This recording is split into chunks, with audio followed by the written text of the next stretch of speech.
All stories begin with once upon a time. The story that I really want to tell you also begins like this, but there is a small difference. And the difference is once upon this time.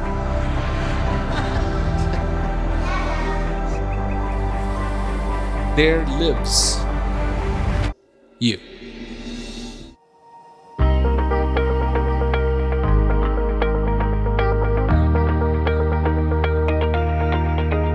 Hello everyone, I hope that you're doing well. So, what is it that I want to tell you today? Very simply, that a simple message expressed in the simplest ways would truly be that you're so fortunate that you're alive, that you exist. Because this opens up for you, the fact that you are alive, a whole range of possibilities. You want to be miserable? No problem. You can be miserable. You want to be content? No problem whatsoever. You can be content. Whatever you want to accomplish, because you are alive, this is possible. So, having said that, I'm sure that there are some people in the audience listening to me going, yeah, that's true, or no, that's not true. I mean, let's face it, it's two possibilities. Either it is true or it's not true. If it is true,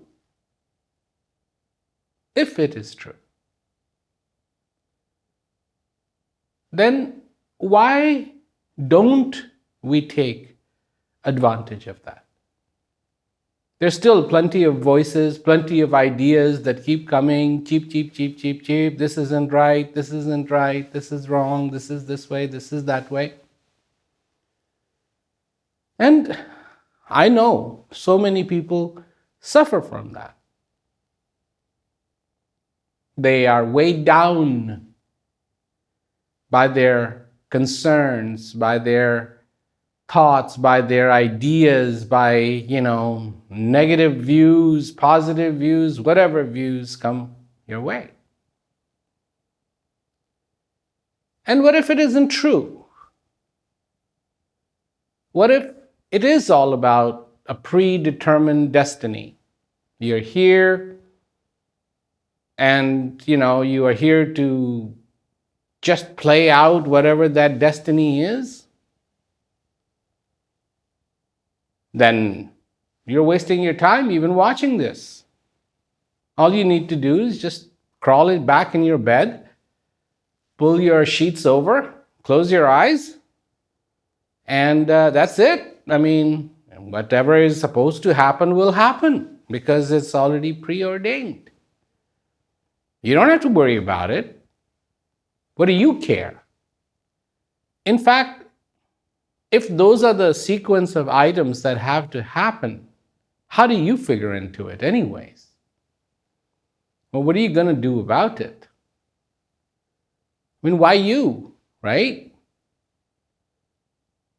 So, which one is it? That we have a choice? That we can accept? We can understand?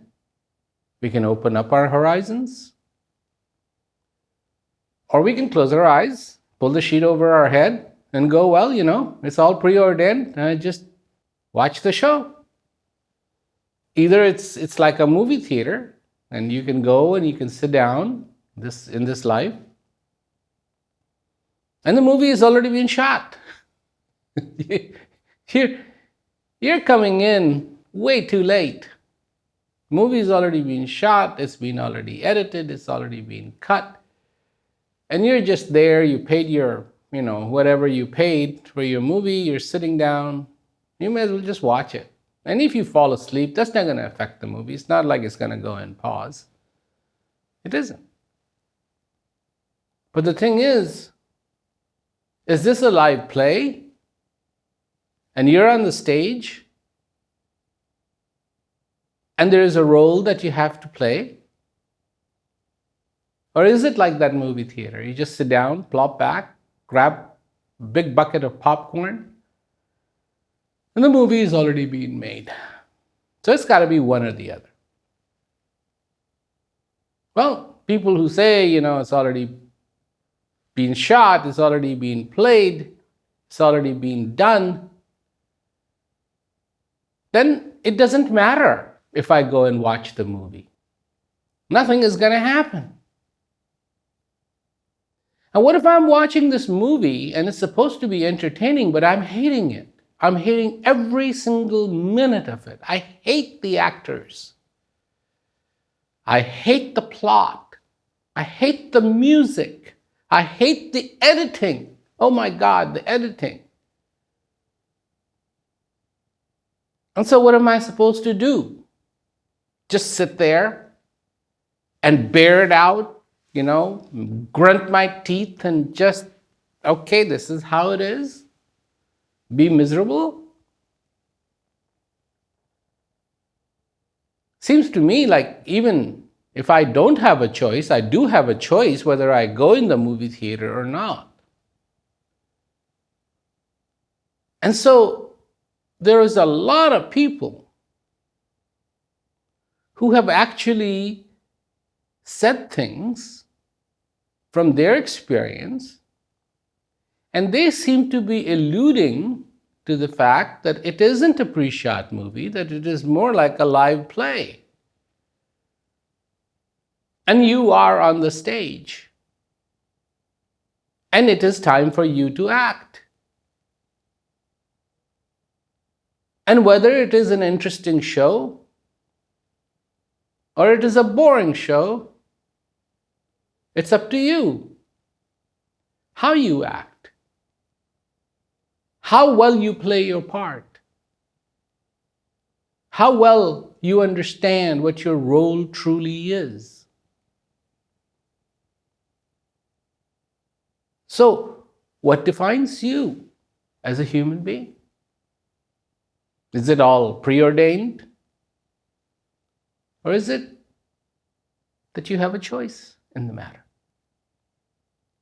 That there is the good, there is the bad. And the bad is very bad. Pick up the newspapers. Here we are in July 2020, and things are not so good. And they don't seem to be turning towards becoming any better. And here's the choice. Do you have a choice in this situation?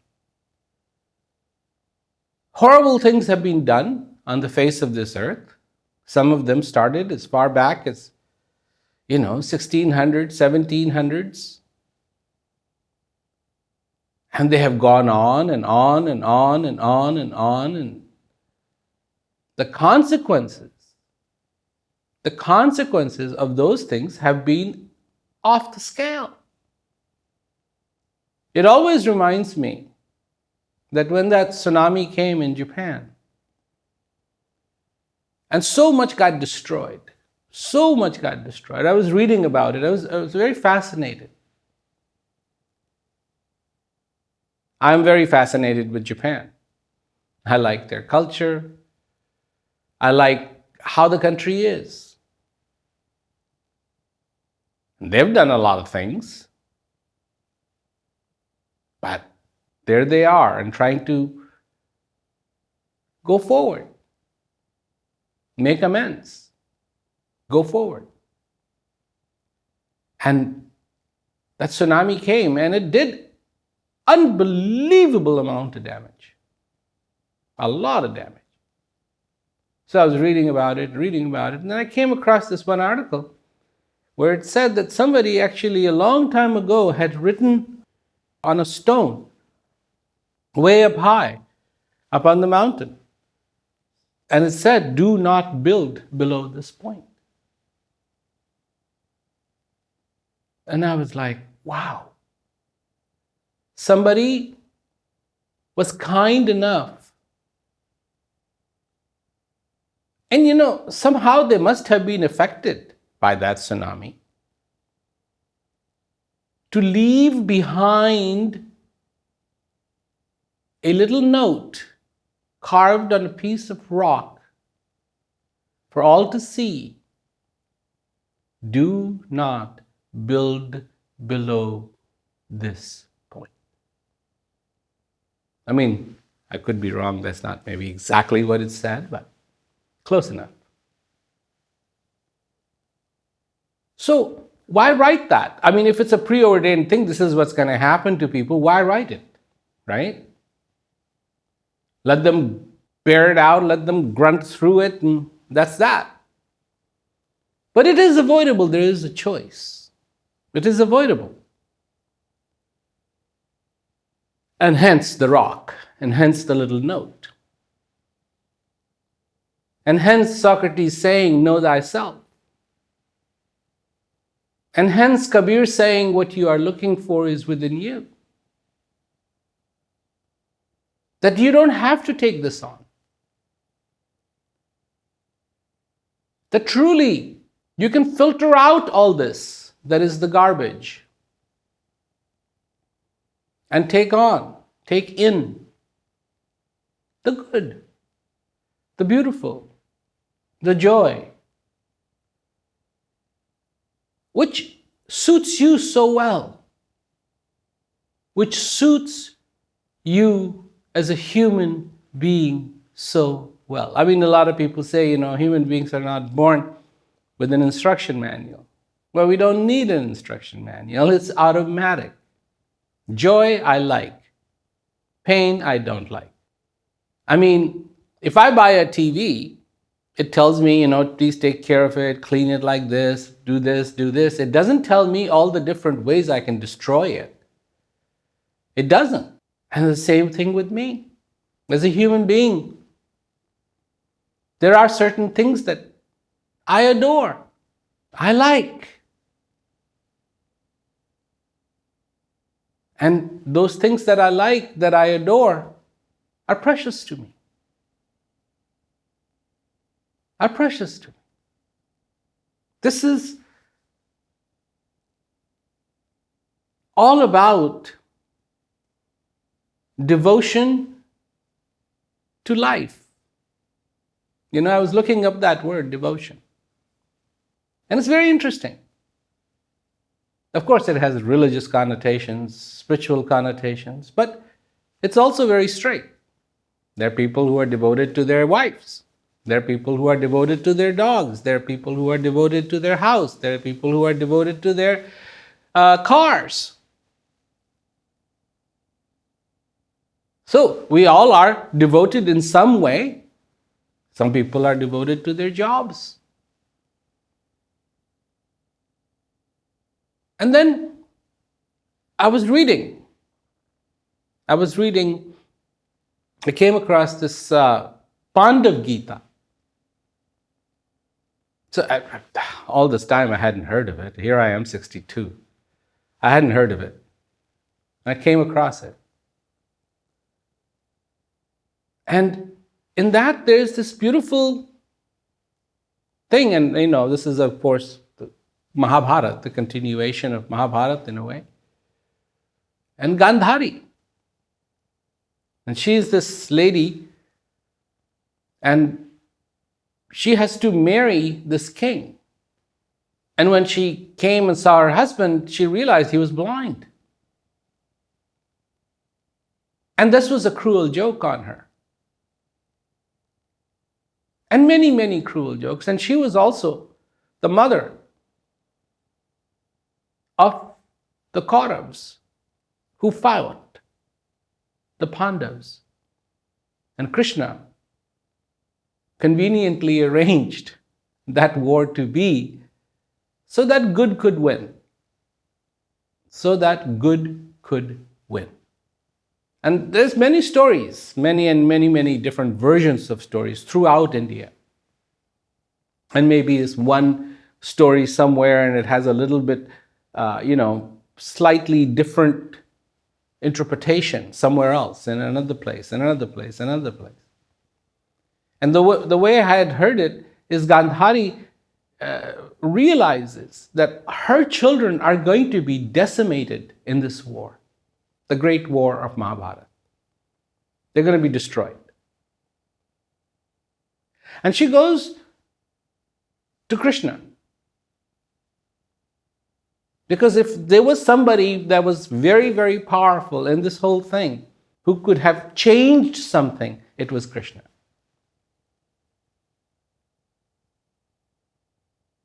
And she goes and she says to him,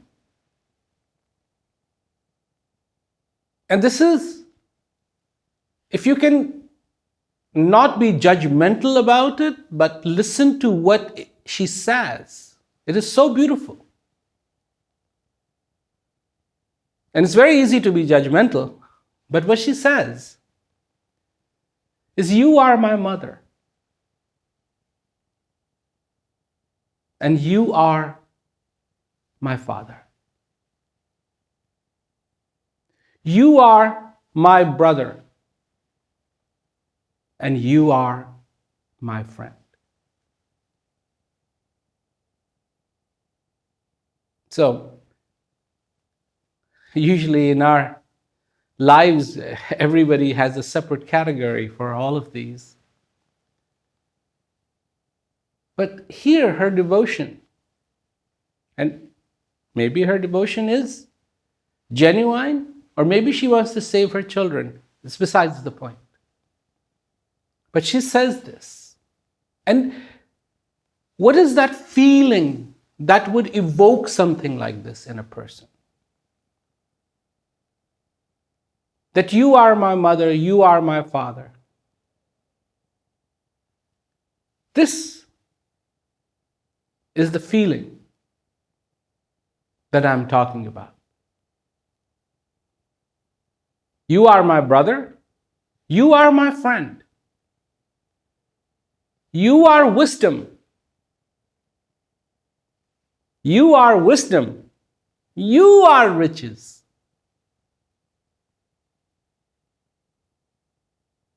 You are my all, my Lord to me. So, what is it that causes this to well?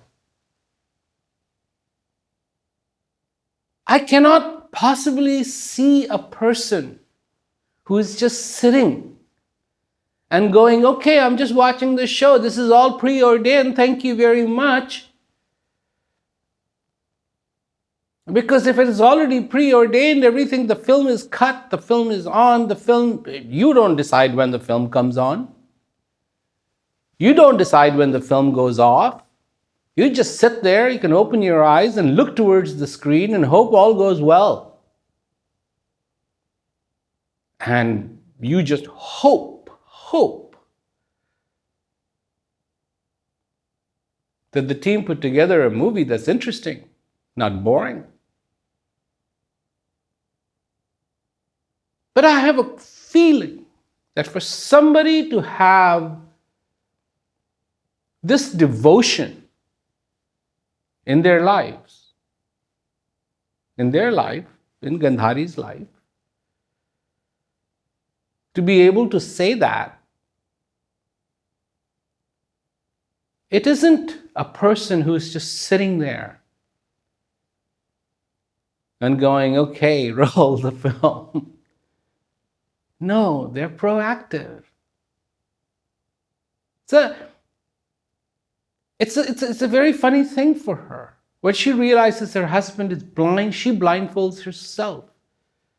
A lot of people think she wanted to punish herself or whatever, but she really wanted to punish the person who had arranged that marriage.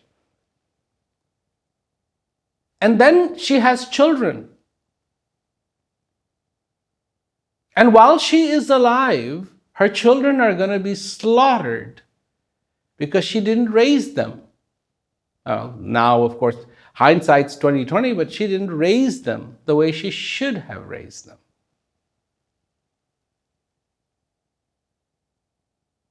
And in that incredible cruelty,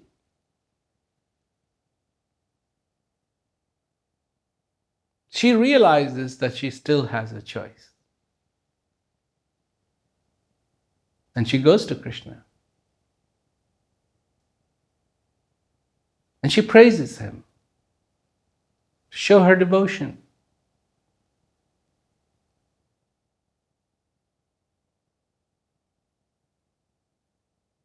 How powerful is that?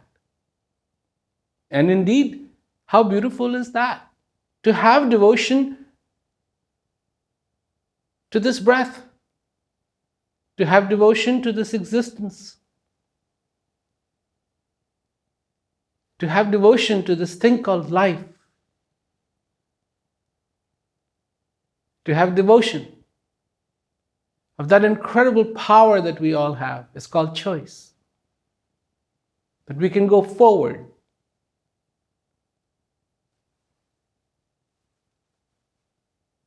and be in that joy, be in that beauty, be in that serenity, be in that just that experience. Most amazing experience of being alive. Not the experience of our problems. Because you're not here to just solve your problems. You are here not to even to step in the field, which is so charged. And those problems come, you don't have to be affected by them. Like I say, you can't stop the rain. You can't. But you can carry an umbrella. And you can open that umbrella and you don't have to get wet. So it is. So it is. Enjoy this existence. Enjoy this choice. And use this choice. Carefully take those steps that are real and be fulfilled. So, take care of yourselves. I'll see you soon, I hope. And take care. Thank you.